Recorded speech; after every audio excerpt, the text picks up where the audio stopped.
महाराष्ट्रात लोकसभेची एकही जागा लढवणार नाही अशी घोषणा करणाऱ्या एमआयएम कडून इम्तियाज जलील यांना उमेदवारी देण्यात आली। त्यांची उमेदवारी म्हणजे शिवसेनेचे खासदार चंद्रकांत खैरे यांच्याशी केलेले सेटलमेंट असल्याचे लोक बोलतात, असा दावा काँग्रेस आघाडीचे उमेदवार आमदार सुभाष झांबड यांनी रविवारी पत्रकार परिषदेमध्ये केला। महाराष्ट्रात लोकसभेची एकही जागा लढवणार नाही अशी घोषणा करणाऱ्या एमआयएम कडून इम्तियाज जलील यांना उमेदवारी देण्यात आली।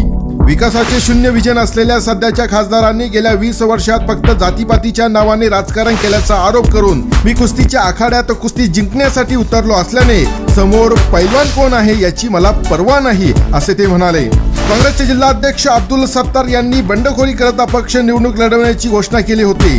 कार्यकर्त्यांचा मेळावा घेऊन शक्ती प्रदर्शनही केले। या पार्श्वभूमीवर सुभाष झांबड यांनी पत्रकार परिषद घेऊन आपली भूमिका स्पष्ट केली आहे। झांबड पुढे म्हणाले की केवळ काँग्रेसचा उमेदवार आहे म्हणून एमआयएमने ऐनवेळी निवडणूक लढवण्याचा निर्णय घेतला। एमआयएमचा उमेदवार निवडणुकीच्या मैदानात का उतरला आहे हे सर्वसामान्य जनता देखील जाणते।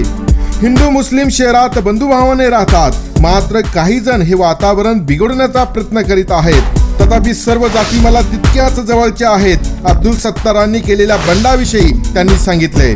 मला पक्षाने उमेदवारी दिली आहे, आता कोणाच्या मनात काय आहे त्याबद्दल मी जास्त बोलणार नाही। बंड करणाऱ्याची मनधरणी करण्यात माझा वेळ वाया घालवणार नाही। मी माझे लक्ष निवडणूक जिंकण्यावर केंद्रित केलेले आहे।